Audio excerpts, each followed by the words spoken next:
क्षण न जी सकोगे। सच तो यह है, संसार के पुराने से पुराने शास्त्र एक बात कहते, परमात्मा अकेला था, उसके मन में वासना जगी कि मैं दो हूं, इससे संसार पैदा हुआ। परमात्मा में भी वासना जगी कि मैं दो हूं, कि मैं अनेक हूं, कि मैं फैलूं, विस्तीर्ण हूं, तो संसार पैदा हुआ। हम परमात्मा की ही वासना के हिस्से, उसकी ही वासना की किरणें। इसलिए पहली बात, वासना स्वाभाविक है, वासना प्राकृतिक है, नैसर्गिक है। वासना बुरी नहीं है, पाप नहीं। जिन्होंने तुमसे कहा वासना पाप है, वासना बुरी है, वासना से बचो, वासना से हटो, वासना से भागो, वासना को दबाओ, काटो, मारो, उन्होंने वासना को रुग्ण कर दिया। दबाई गई वासना रुग्ण हो जाती है, जो भी दबाया जाएगा वही जहर हो जाता। दबने से मिटता तो नहीं, भीतर भीतर सरक जाता है, उसकी सहज प्रक्रिया समाप्त हो जाती, क्योंकि तुम उसे प्रकट नहीं होने देते, वो फिर असहज रूप से प्रकट होने लगता। और असहज रूप से जब वासना प्रकट होती है तो विकृति, तो रोग, तो रुग्ण, तो तुमने एक सुंदर वस्तु को कुरूप कर डाला।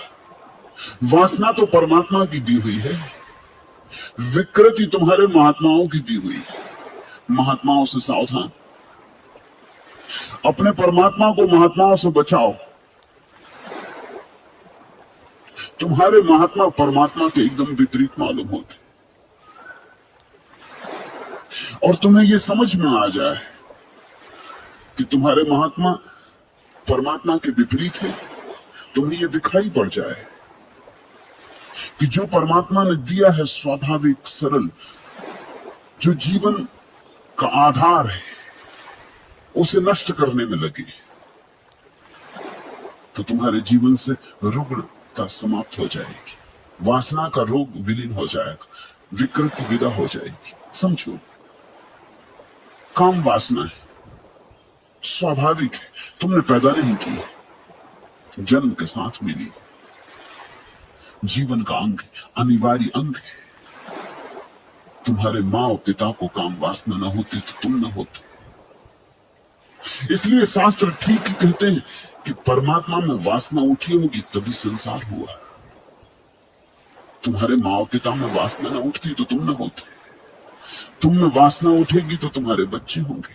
ये जो जीवन की श्रृंखला चल रही है, जो जीवन का सातत्य है, ये जो जीवन की सरिता बह रही है, इसके भीतर जल वासना का है। वासना बुरी नहीं हो सकती, क्योंकि जीवन बुरा नहीं, जीवन प्यारा, अति सुंदर। लेकिन वासना को दबाने में लग जाओ और विकृति शुरू हो जाती। वासना के ऊपर चढ़ के बैठ जाओ, उसकी छाती पे बैठ जाओ, उसको प्रकट न होने दो, उसको दबाओ, काटो, छांटो, कि बस फिर विकृति शुरू होती, फिर अड़चन शुरू होती, फिर वासना ऐसे ढंग से प्रकट होने लगती है जो कि स्वाभाविक नहीं। जैसे एक सुंदर स्त्री को देखकर तुम्हारे मन में अहोभाव का पैदा होना जरा भी अशोभन नहीं है। सुंदर फूल को देख के तुम्हारे मन में अगर ये भाव उठता है सुंदर है, तो कोई पाप तो नहीं। चांद को देखकर सुंदर है तो पाप तो नहीं। तो मनुष्य के साथ ही भेद क्यों करते हो? सुंदर स्त्री, सुंदर पुरुष को देखकर सौंदर्य का बोध होगा, होना चाहिए। अगर तुम्हें जरा भी बुद्धिमत्ता है तो होगा, अगर बिल्कुल जड़ बुद्धि हो तो नहीं होगा। इसलिए सौंदर्य के बोध में तो कुछ बुराई नहीं है, लेकिन तत्क्षण तुम्हारे भीतर घबराहट पैदा होती कि पाप हो रहा है। मैंने इस स्त्री को सुंदर माना, ये पाप हो गया कि मैंने कोई अपराध कर लिया। अब तुम इस भाव को दबाते, तुम इस स्त्री की तरफ देखना चाहते हो और नहीं देखते। अब विकृति पैदा हो रही, अब तुम और बहाने से देखते हो, किसी और चीज को देखने के बहाने से देखते हो, तुम किसको धोखा दे रहे हो? या तुम भीड़ में उस स्त्री को धक्का मार देते, ये विकृति है। या तुम बाजार से गंदी पत्रिकाएं खरीद लाते हो, नग्न स्त्रियों के चित्र देखते हो, ये विकृति है। और ये विकृति बहुत भिन्न नहीं है जो तुम्हारे ऋषि मुनियों को होती रही। तुमने कथाएं पढ़ी है ना कि ऋषि ने बहुत साधना की और साधना के अंत में अप्सराएं आ गई, आकाश उर्वशी आ गई और उसके चारों तरफ नाचने लगी। पोर्नोग्राफी नई नहीं है, ऋषि मुनियों को उसका अनुभव होता रहा। वो सब तरह के अश्लील भाव भंगिमाएं करने लगी ऋषि मुनियों के पास। अब किस अप्सरा को पड़ी है ऋषि मुनि के पीछे पड़ने की? ऋषि मुनियों के पास, विचारों के पास है भी क्या अप्सराएं हैं? उनको जंगल में तलाशती जाएं और नग्न होकर उनके आसपास नाचे। सच तो यह है कि ऋषि मुनि अगर अप्सराओं के घर भी दरवाजे पे जाके खड़े रहते तो क्यों ना उनको जगह न मिलती।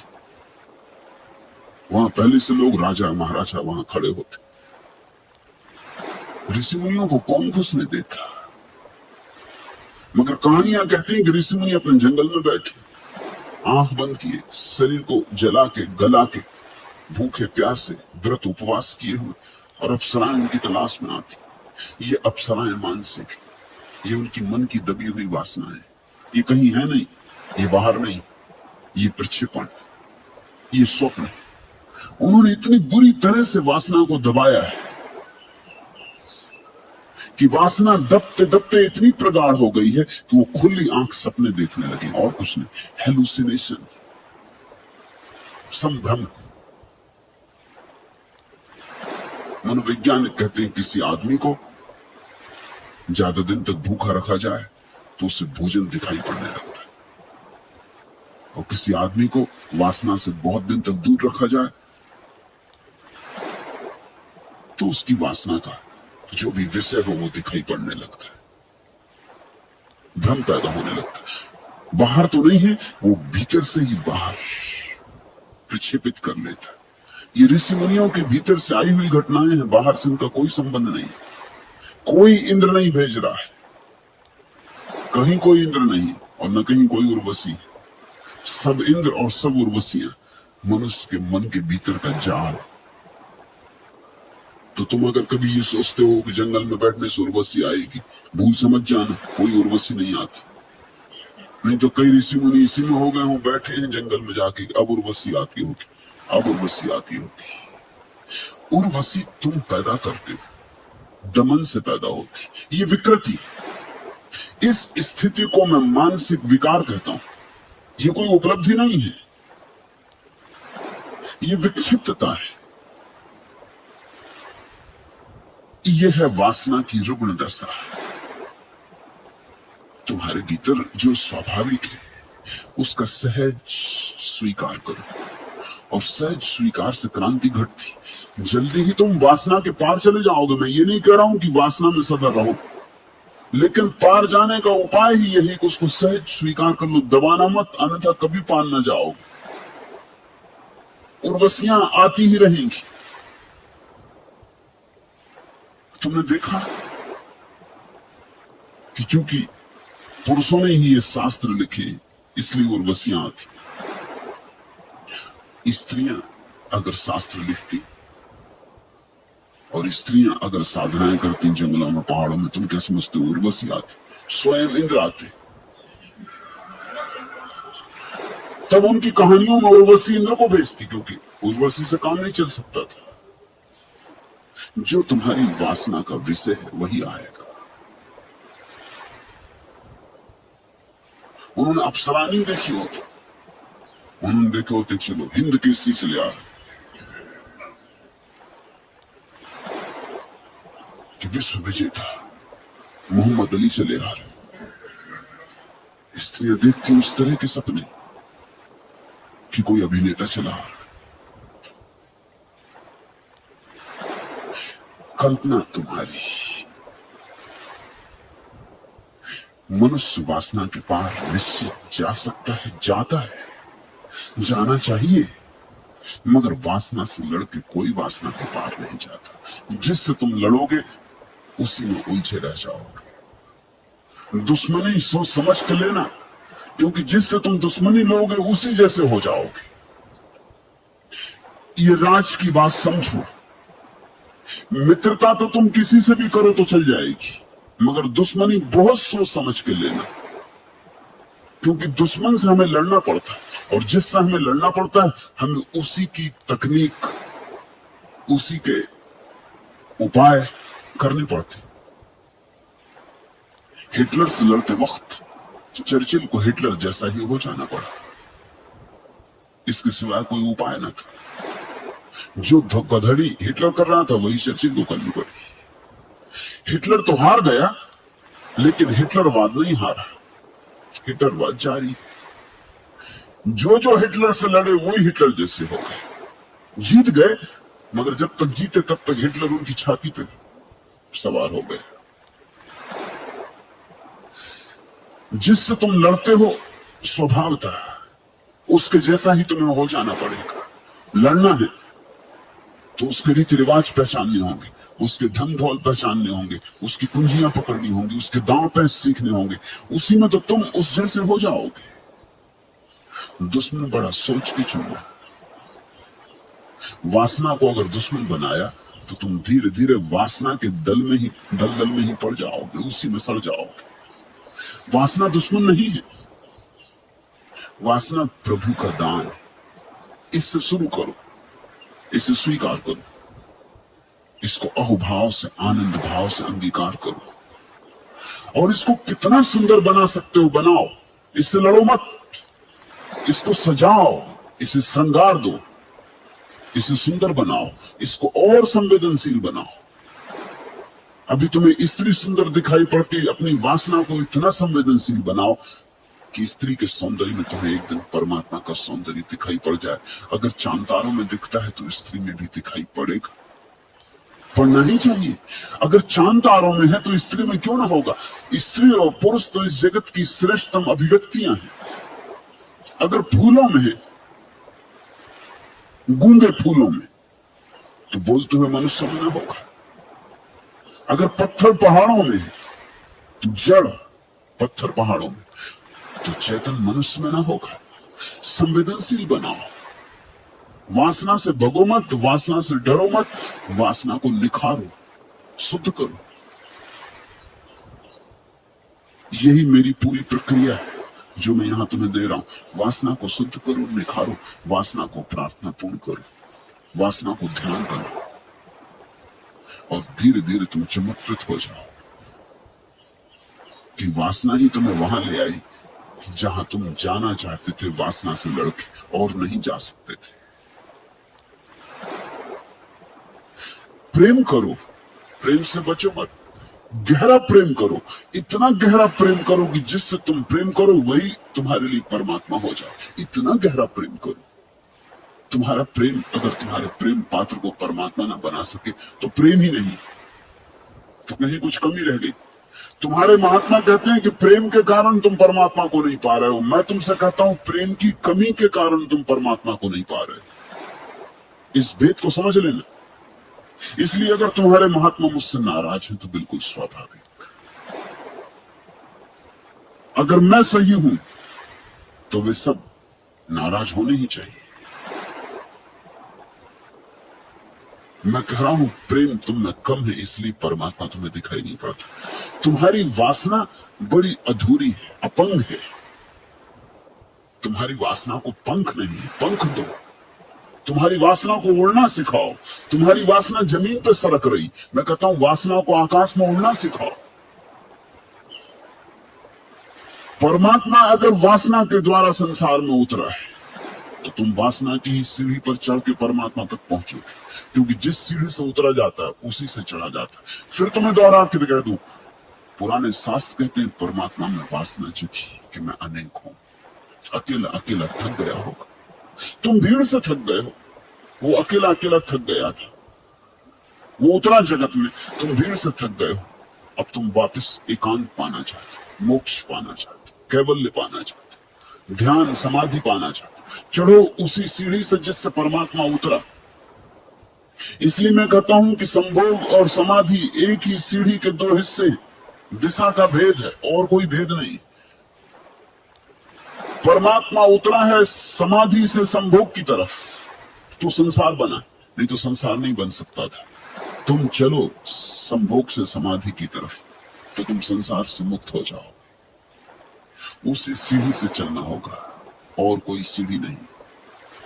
तुम जिस रास्ते से चल के मुझ तक आए हो, घर जाते वक्त उसी रास्ते से लौटोगे ना। तुम ये तो नहीं कहोगे कि इस रास्ते से तो हम अपने घर से दूर गए थे, इसी रास्ते पर हम कैसे आज। तुम जानते हो कि तर्क भी तुम्हें घर वापस ले जाए, सिर्फ दिशा बदल जाएगी, चेहरा बदल जाएगा। अभी यहां आते तरफ पीठ थी, जाते वक्त घर की तरफ मुंह हो जाए। बस इतना सा रूपांतर, विरोध नहीं, वैमनस्य नहीं, दमन नहीं, जबरदस्ती नहीं, हिंसा नहीं। तुमने पूछा है कि अपने भीतर कभी झांकने पर मुझे लगा है कि मेरी अनेक वासनाएं रुकन। देखना, उनका विश्लेषण करना, जो जो वासनाएं रुग्ण हो समझ लेना, खोज करोगे अनुभव में भी आ जाएगा। वे ही वासनाएं हैं जिन जिन को तुमने दबाया है, या जिन जिन को तुम्हें सिखाया गया दबाव, वे रुग्ण हो गई। उन्हें अभिव्यक्ति का मौका नहीं मिला। ऊर्जा भीतर पड़ी पड़ी सड़ गई। ऊर्जा को बहने दो। झरने रुक जाते तो सड़ जाते, नदी ठहर जाती तो गंदी हो जाती। स्वच्छता के लिए नीर बहता रहना चाहिए। बहते नीर बनो, पानी बहता रहे, बहाव को अवरुद्ध मत करो, नहीं तो तुम बीमार वासनाओं से गिर जाओ। और बीमार वासनाएं हो तो आत्मा स्वस्थ नहीं हो सकती। वे बीमार वासनाएं आत्मा के गले में पत्थर की चट्टानों की तरह लटकी रहेंगी। आत्मा उठ नहीं सकती आकाश में। वे बीमार वासनाएं घाव की तरह होंगी, उनसे मवाद रिश्ती रहेगी। पूछा तुमने तो क्या वासनाएं भी स्वस्थ और रुग्ण होती? निश्चित ही। स्वीकृत वासना, अहोभाव से अंगीकृत वासना स्वस्थ होती, अस्वीकृत वासना, इंकार की गई वासना अस्वस्थ हो जाती। और जिसे तुम इंकार करते हो वो बदला मांगती, वो प्रतिरोध करती और प्रतिशोध चाहती। जितना तुम दबाते हो उतनी वो धक्के मारती कि मैं प्रकट होकर रहूंगी। इसलिए अक्सर ऐसा हो जाता है कि तुम्हारे तथाकथित साधु सन्यासी सिवाय रुग्ण वासनाओं की गठरी के और कुछ नहीं रह जाते। अगर उनके मन की तुम जांच पड़ताल करो तो बड़े चकित हो जाओ, वहां सिर्फ रुग्ण वासनाएं। अगर तुम उनके सपनों में झांको तो बहुत भयभीत हो जाओ, उससे बेहतर सपने तुम देखते हो।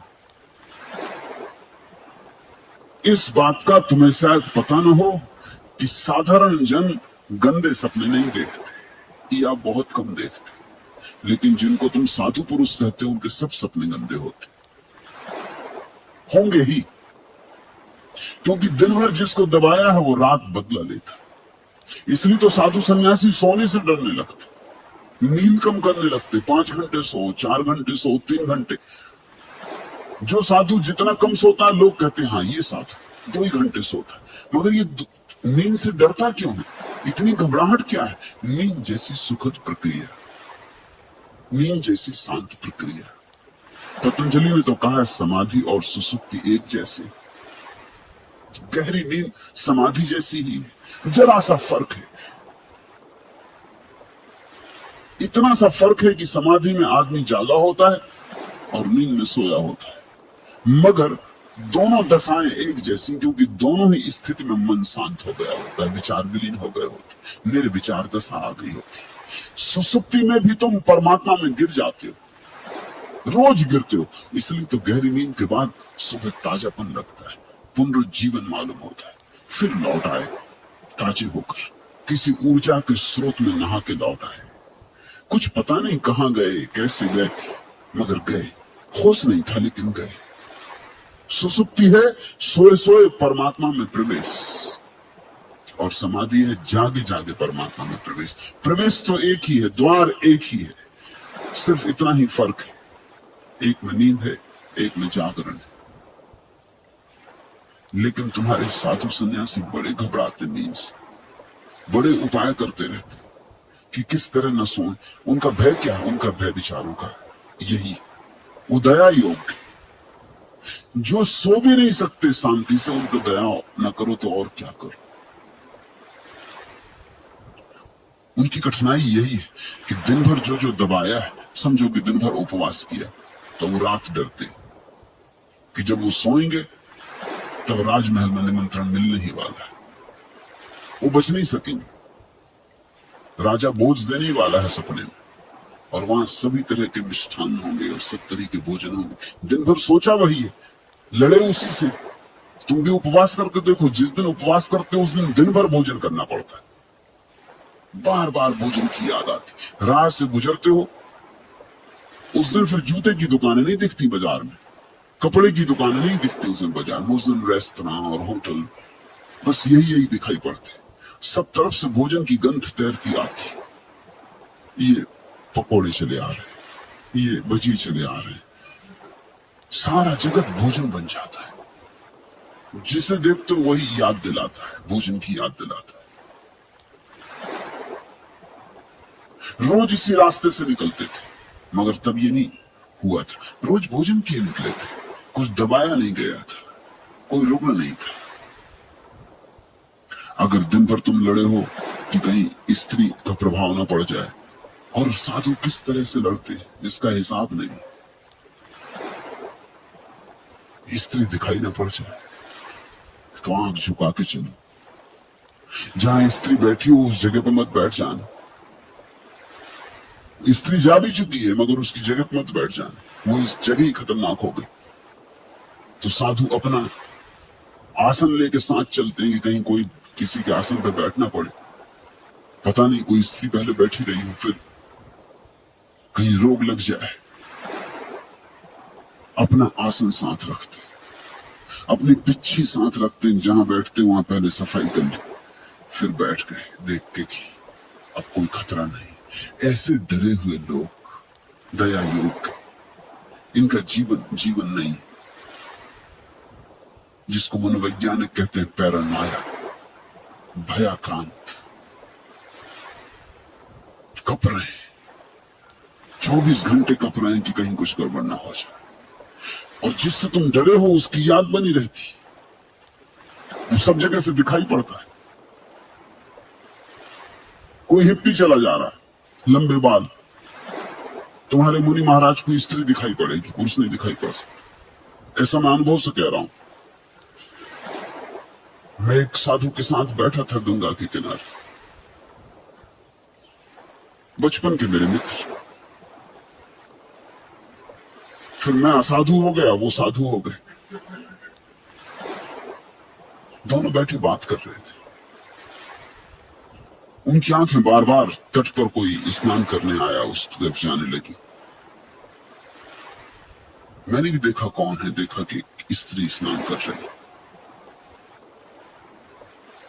मैंने उनसे कहा कि ये बात आगे नहीं चल सकेगी, तुम्हारा ध्यान बार बार स्त्री की तरफ जा रहा, तुम जाकर उसे देख ही आओ। पीठ थी हमारी तरफ, वो गए, वहां से सिर ठोंकते लौट कि स्त्री है ही नहीं, वो सिर्फ बाल लंबे, कोई पुरुष है मगर पीछे से लंबे बाल। वासना दबाई हो जिसने, उसकी बड़ी कठिनाइयां है। उसे कोई छोटी मोटी चीज भी प्रतीक बन सकती। फ्रायड ने इस संबंध में बड़ी खोज की। जिन लोगों ने अपनी वासना को दबा लिया है, उन्हें स्त्रियां तो दूर, स्त्री की साड़ी लटकी हो उसमें भी रस होता है।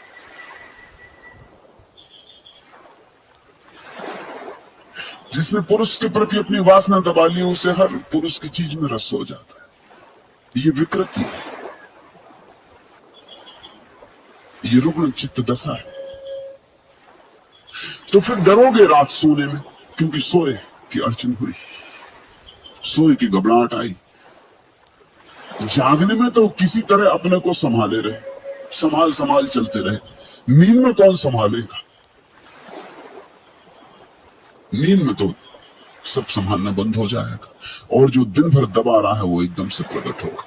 इसलिए तो मनस्विद कहते हैं कि तुम्हें जानने के लिए तुम्हारे सपनों का विश्लेषण करना पड़ता है। तुम इतने झूठे हो कि तुम्हारे जागरण का तो कोई भरोसा ही नहीं। तुम्हारा जागरण तो बिल्कुल प्रपंच है। तुम मनोवैज्ञानिक के पास जाओ तो वो कहता अपने सपने लाओ, रोज रोज तुमसे कहता अपने सपने लाओ, सपने लिखवाओ, सपने बताओ, सपने की डायरी बनाओ। तुम सोचते भी हो भाई तुम्हें जो पूछना मुझसे पूछ लो, सपने को क्या देखना। मनोवैज्ञानिक कहता सपने से पता चलेगा कि तुम असलियत में क्या हो। जागने में तो तुम धोखा दे सकते हो, और तुम इतने कुशल हो गए हो धोखा देने में कि दूसरे को नहीं दे सकते, अपने को भी दे सकते हो। कुछ लोग तो इतने कुशल हो गए हैं धोखा देने में कि सपने तक में थोड़ा सा धोखा कर जाते। जैसे तुम्हें अपने बाप की हत्या करनी, ऐसा तुम्हारे दिन में लगा रहता है कि बाप ने बहुत सताया, कि सता रहा है, कि बूढ़ा अभी भी जा नहीं रहा, कब जाएगा कब नहीं जाएगा, ऐसे तुम्हारे मन में विचार चल रहे हैं। मगर पिता पिता है, और संस्कृति कहती, सभ्यता कहती आदर दो। इसलिए सब संस्कृतियां, सब सभ्यताएं कहती कि पिता को आदर दो, क्योंकि खतरा है, नहीं तो बाप बेटे के बीच झगड़ा होने वाला है, बेटे बाप को मार डालेंगे। इसको बचाने के लिए ही सारी सभ्यताएं, ये बड़े मजे की बात है, अगर तुम सभ्यताओं के नियम पहचानने की कोशिश करो तो उनसे राज पता चलता है कि मामला क्या है। इतनी दुनिया की सभ्यताएं हैं, अलग अलग ढंग, अलग अलग व्यवस्था, भोजन अलग, कपड़े अलग, मगर एक बात में सब राजी है कि बेटा बाप का सम्मान करे। अनुभव है सभी को कि अगर सम्मान ठोक ठोक के बिठाया नहीं गया तो एक न एक दिन अपमान होने वाला बेटे के द्वारा बाप का, इसलिए उसको बिठाई देना ठोक ठोक के। फिर वो इतना गहरा बैठ जाता है संस्कार। मनोवैज्ञानिक कहते हैं सपने में भी तुम अपने बाप की हत्या नहीं करते, अपने चाचा की कर देते हो, कि वो पिता जैसे मालूम होते। अब चाचा का कोई हाथ ही नहीं, चाचा की कोई हत्या करने नहीं चाहता, तुम ख्याल रखना। चाचा से तो दोस्ती होती, चाचा से तो सबकी दोस्ती होती, चाचा तो प्यारा आदमी होता है, बाप जैसा होता और बाप जैसा नहीं होता, मित्रता होती, ना आज्ञा देता है, न जबरदस्ती स्कूल भेजता है, बल्कि मौका पड़ जाए तो कुछ पैसे भी दे देता है, स्कूल से निकालना हो तो छुट्टी भी निकलवा देता है। चाचा तो भिन्न तरह का आदमी होता है, चाचा को कौन मारना चाहता है। लेकिन सपने में मनोवैज्ञानिक कहते पिता की हत्या करने का भाव सपने तक में आदमी रोक लेता है कि ये बात तो हो ही नहीं सकती। चाचा को मार देता, चाचा पिता जैसा लगता, वो प्रतीक बन जाता। तुम ख्याल करना, मनोवैज्ञानिक कहते हैं कि सपने तक में धोखा शुरू हो गया है, आदमी का धोखा इतना गहरा चला गया है। लेकिन सपनों में फिर भी तुम्हारी प्रामाणिकता का पता चल जाता है। अगर तुम्हारे 3 महीने तक के सारे सपने तुम खोल कर रख दो तो तुम्हारी आत्मकथा हो जाएगी।